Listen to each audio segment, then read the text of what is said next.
Hi everyone, in this video we would like to show how to process images in a mobile application.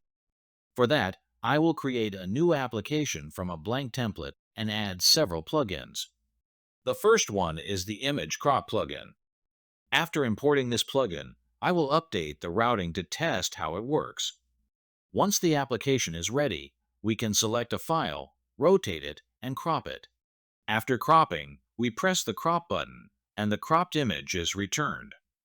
Another option is to create an avatar from the image by pressing the corresponding button. At first, the result may not look as expected, so we select the file again, and now it looks much better. Let's take a closer look at how the application works. When a file is selected, the read file function is invoked.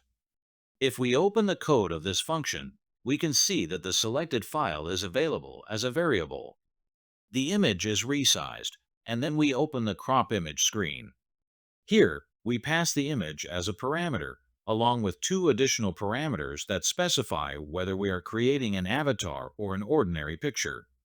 On the crop image screen, the main component is the image cropper, which is responsible for cropping the image. When we press the rotate button, the image is rotated, and when we press the crop button, the crop function is invoked. If we open the crop function, we see that the code is quite straightforward. The modal is closed, and the cropped image is returned in base 64 format. The next plugin provides far more opportunities for image modification. It is called the Filerobot Image Editor. After importing this plugin, a new image editor screen is added to our application. Again, I update the routing and run a test. Now the application is ready, and we can perform many more operations than just cropping. Let's test some of them. First, we can open an image and add text. We can adjust the font size, and color. Then, we can place the text on the image. We can also add shapes such as arrows or icons. The editor provides many tools.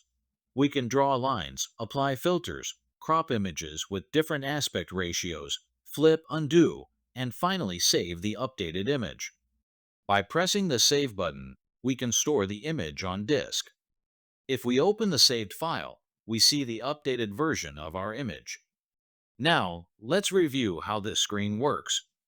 There is a container div that hosts the image editor. The editor uses an external library that provides many examples and useful documentation.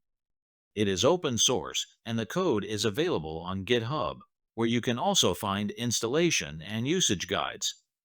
If we open the Functions tab, we see that when the screen is shown, the ing-on will enter event is triggered. This event loads the image. When a file is selected, the file change event is triggered, which also invokes the load image function. In the load image function, we get a reference to the editor container and upload the selected file. When the user presses the Save button, the Save function is invoked. This function retrieves the updated image and stores it with the name image JPG. If you want to add this functionality into your own mobile application, all you need to do is include the corresponding plugins. That's all I wanted to show in this video. Thank you for your time.